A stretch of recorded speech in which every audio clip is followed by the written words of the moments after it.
오늘 본문 사무엘상 10장은 이스라엘 역사 가운데 이제 왕정이 본격적으로 시작되는 장입니다.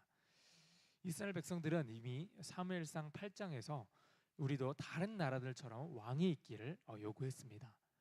그 요구는 단순히 정치 제도의 변화가 아니라 하나님을 왕으로 모시기를 거부하는 신앙의 문제였습니다.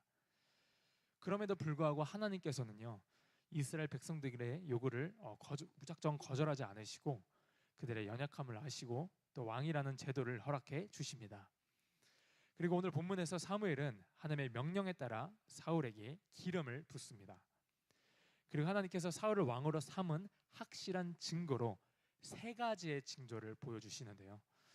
먼저는 잃어버린 암나귀가 이미 찾았다는 소식을 듣게 될 것이라는 것과, 둘째는 길을 가던 중에 예배하러 가는 사람들을 만나게 될 터인데 그들이 너에게 떡 2덩이를 줄 것이다. 그리고 세 번째는 블레셋의 영문 앞에서 선지자들의 무리를 만날 때에 너가 여호와의 영이신 성령을 받고 새 사람이 될 것이다 라는 징조였습니다. 이 모든 과정을 통해서 하나님은요, 사울을 단순히 왕의 자리에만 올려놓으신 것이 아니라 그의 마음을 바꾸시고요, 그의 정체성과 인생의 방향을 새롭게 변화시켜 주십니다. 즉 하나님은 사울에게 기름을 부으시고 그가 왕이란 확실한 징조들을 허락해 주십니다. 그렇게 말씀으로 확증해 주시고 그에게 여호와의 영이신 성령이 임하여 새 마음을 품게 하십니다. 오늘 우리가 볼 말씀에서 가장 중요하게 주목해야 할 말씀은요, 그가 평범한 일상을 살아가는 이 사울이라는 자에게, 그저 평범한 일상을 살아가는 이 사울이라는 자에게 여호와의 영, 즉 성령이 임했다는 것입니다.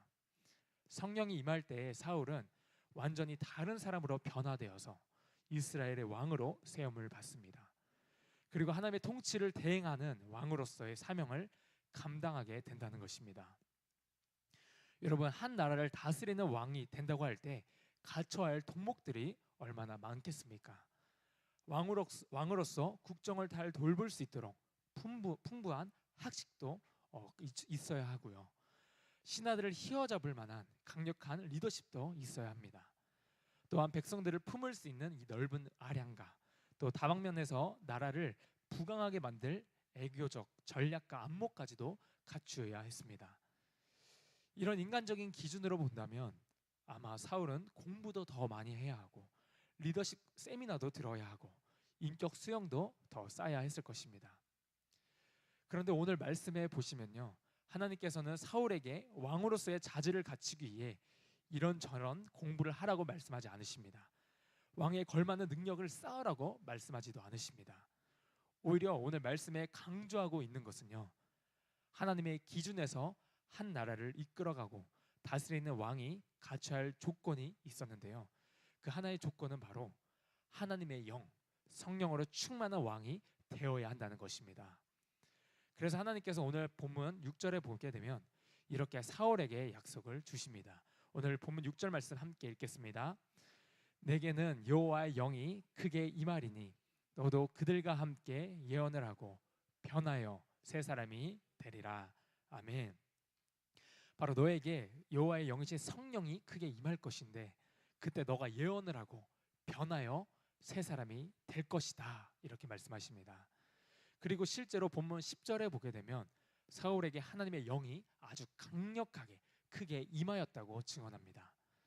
이것이 사울이 왕으로서 사역을 시작하는 출발점이었습니다. 그렇다면 성령이 크게 임한 사울에게 구체적으로 어떤 변화가 나타났을까요? 오늘 우리가 말씀을 통해 성령 충만한 자에게 나타나는 이 2가지의 특징을 살펴보며 함께 은혜를 나누고자 합니다. 가장 먼저 사울에게 성령이 임하면서 나타난 첫 번째 변화는요, 바로 겸손입니다.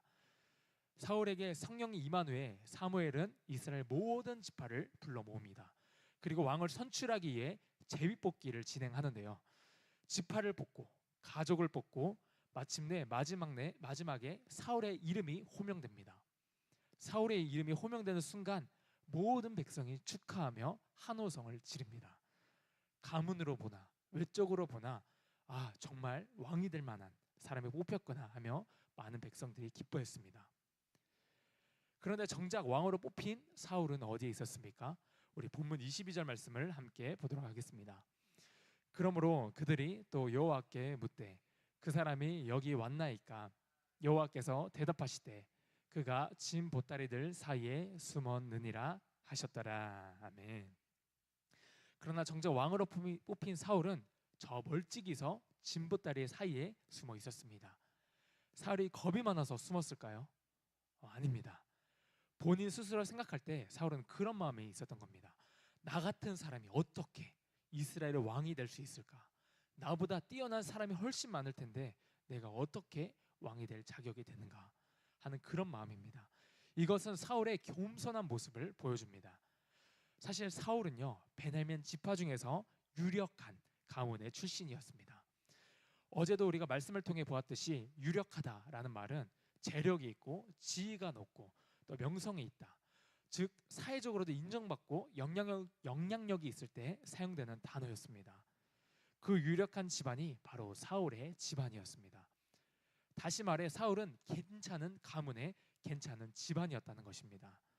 심지어 사울은요, 외모 또한 준수했는데요, 얼굴도 잘생겼을 뿐만 아니라 키도 남들보다 어깨 이만큼 더 클 정도로 외향적으로도 출중한 사람이었습니다. 그런데 지금 사울은요, 사람들 앞에서 스스로를 낮추고 겸손한 자의 모습을 보이고 있습니다. 여러분, 이게 뭘 보여주냐면요, 하나님의 영이 임할 때, 성령이 임하면 그 사람의 인격을, 성령 하나님께서 그 사람의 인격을 주장할 때 그 사람의 모습 속에서 겸손함이 자연스럽게 묻어나온다는 것입니다.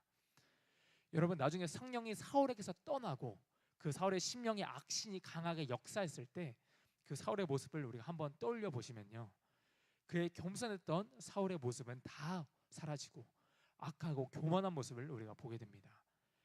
그만큼 그 한 사람의 심령에 성령이 충만하느냐 그렇지 않느냐에 따라 엄청난 결과를 나타내더라는 것입니다. 그러므로 사랑하는 성도 여러분, 우리가 하나님과 사람 앞에서 끝까지 겸손하고 충성되는 하나님의 사람으로 기억되고자 한다면요, 반드시 우리가 언제나 늘 성령으로 충만해야 합니다. 그럴 때 우리 모두가 그 성령으로 말미암아 하나님과 사람 앞에 끝까지 겸손한 사람으로 쓰임받고 승리하게 될 줄로 믿습니다. 두 번째로는 성령이 충만한 사울에게 나타난 변화의 모습은 바로 그가 인내하며 오래 참는 모습입니다. 사울이 이제 왕으로 추대되어 모두가 축하하는 그런 축제 분위기 속에서 분위기를 흐리는 사람들이 등장하는데요, 우리 본문 27절 말씀을 함께 보도록 하겠습니다. 어떤 불량배는 이르되 이 사람이 어떻게 우리를 구원하겠느냐 하고 멸시하며 예물을 바치지 아니하였으나 그는 잠잠하였더라. 아멘. 이때 불량배가 사울을 보고 비아냥거리며 조롱합니다. 왕으로 뽑힌 사울에게 너가 뭔데 우리를 구원하겠느냐 대놓고 멸시하고 조롱합니다. 이 사람 면전에 놓고 이 대놓고 이렇게 무시를 하고 있는 겁니다.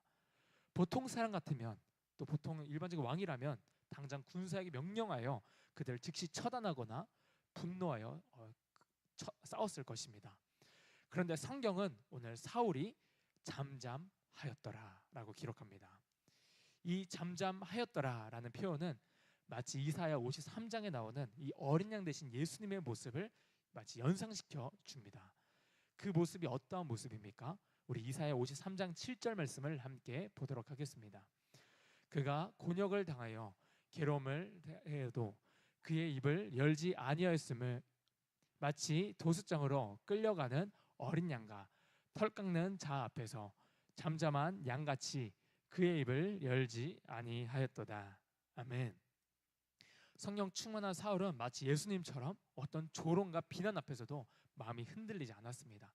복수하려고 씩씩거리지도 않았습니다.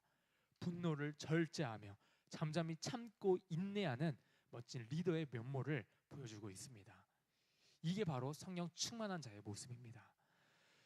원래 사울의 성격이 이렇게 온유하고 온순한 자였을까요? 하나님께서 그에게 임하신 성령께서 그의 마음과 의지를 붙들어 주셨기 때문에 가능한 일이었습니다.